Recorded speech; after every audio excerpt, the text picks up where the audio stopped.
Hey, this is just a quick tutorial on how to film a good video from your own home. This is not an in-depth tutorial on professional filmmaking. I am not the person to ask about that. You're gonna have to go somewhere else if that's what you're looking for. This tutorial requires no technical skills or fancy equipment, but with just these few simple tips, you're gonna be able to avoid a lot of the pitfalls that make videos distracting and difficult to watch, and you will be able to create clean, crisp, quality videos with very little effort. There's just 4 things that I want to cover in this short video: lighting, sound, composition, and editing. Let's start with lighting.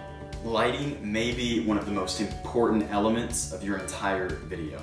Bad lighting can be so distracting to your viewer, and so you want to make sure your lighting is really good. The first thing to consider when setting up your shot is making sure that your primary light source is shining on your face. You don't want your primary light source behind you or off to your side. You want your light source in front of you. Now, when considering your light source, you could use artificial light like lamps or ceiling fixtures. They produce a ton of light, but unfortunately they often create harsh shadows on your face. See what I mean? The best source of light is natural light, coming in through a window or something like that.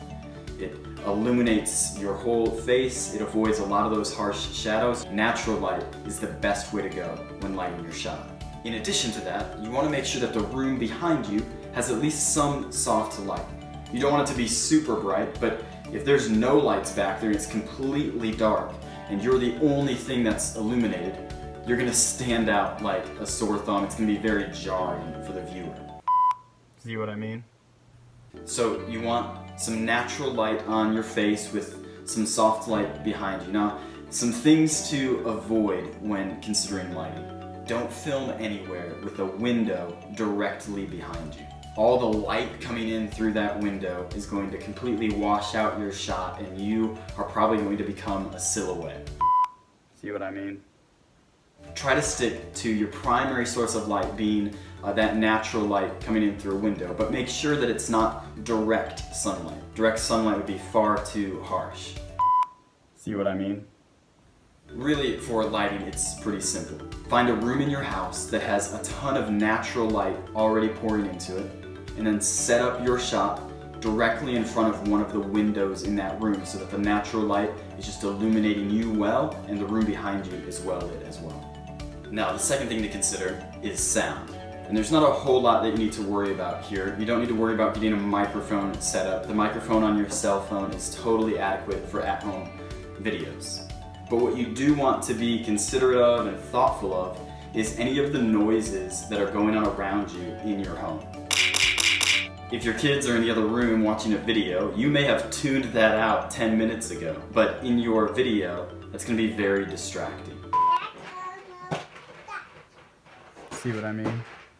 You may want to consider telling your family before you start filming so they don't walk into the room in the middle of your shot and ask you a question or shout a question to you from another room over. But if that does happen and you're only shooting like a 3-minute video, you may want to consider just starting over and reshooting the whole thing. It might be a little inconvenient, but you're going to be happier with the end product that doesn't have that interruption in it. The next thing is composition. There's just a few simple things here that if you keep in your mind when you're making your video, it's gonna come out a lot better. I'm filming this video right now with my cell phone, so I'm gonna use my old cell phone as a prop to show you some of the things I'm talking about. The first thing you wanna keep in mind is that you want to film your videos with the back camera on your phone. Don't use the front selfie cam. I know it's a lot easier because you can see what's on the screen and see how your shot's framed up, but the quality of the front camera is far inferior to the quality on the back camera. You want to use the back camera. Also, you want to hold the phone in this position. I know we often take pictures with our phones like this, and so this is what feels natural, but when it's viewed on a computer screen, a video taken with a phone in this position doesn't look nearly as professional. See what I mean? Make sure when you're filming with your phone in this position. In addition to that, when you're filming, you need to mount your phone somewhere instead of holding it. You may be really comfortable holding your phone and filming with it, but all of those little movements are really jarring for your viewer. So you want to mount your phone somewhere stationary. Now, when I'm filming, I have a little tripod set up. This is just the head of a selfie stick mounted to a simple tripod. So maybe your kid has a selfie stick, you just unscrew the head, find an old tripod, put it together, and you're good to go. But if you don't have one of these, that's totally fine. You can still mount your phone pretty easily. You could balance it on some books, or you could take one of those rolls of toilet paper that you've hoarded, cut a couple slits in it, slide your phone in, and you have a way to mount your phone.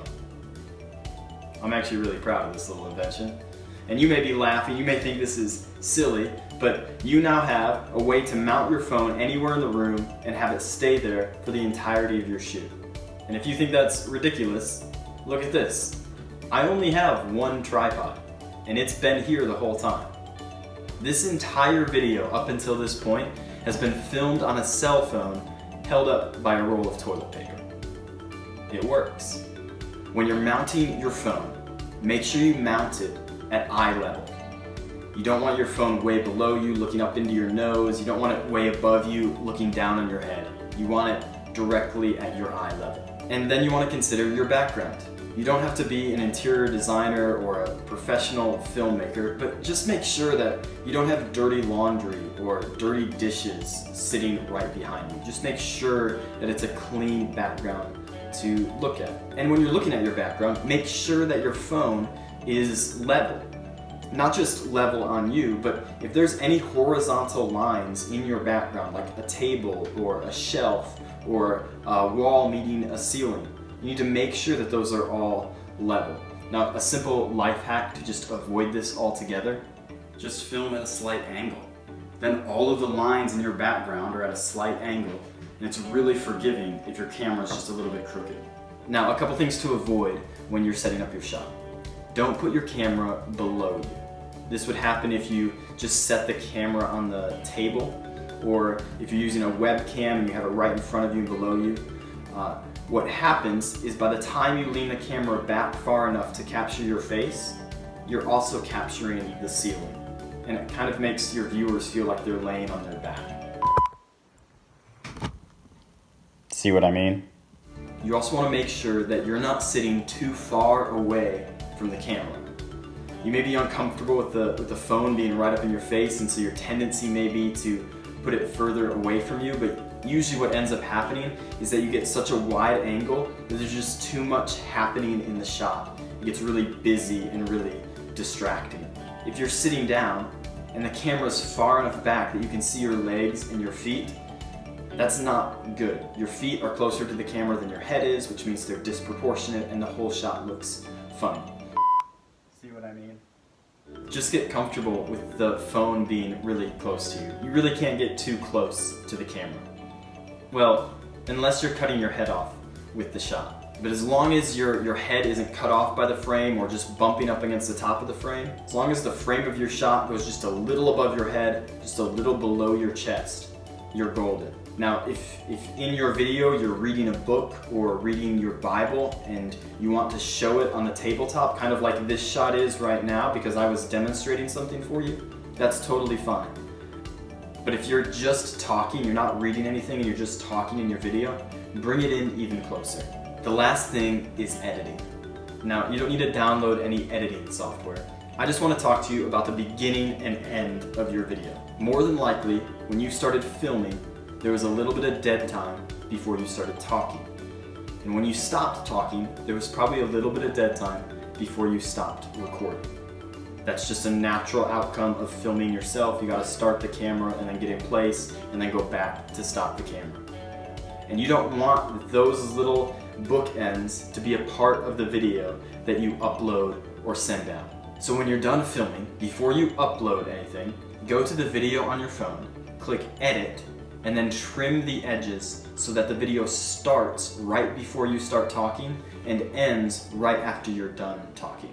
It's a little tedious, but it's really not that difficult, and it just adds another level of professionalism to the video that you upload. I hope this was helpful. Again, you do not need to be a professional filmmaker in order to make quality videos from your home. But if you just keep a few of these things in mind while you're setting up your shot, your end product is going to look very professional. Thanks so much for watching.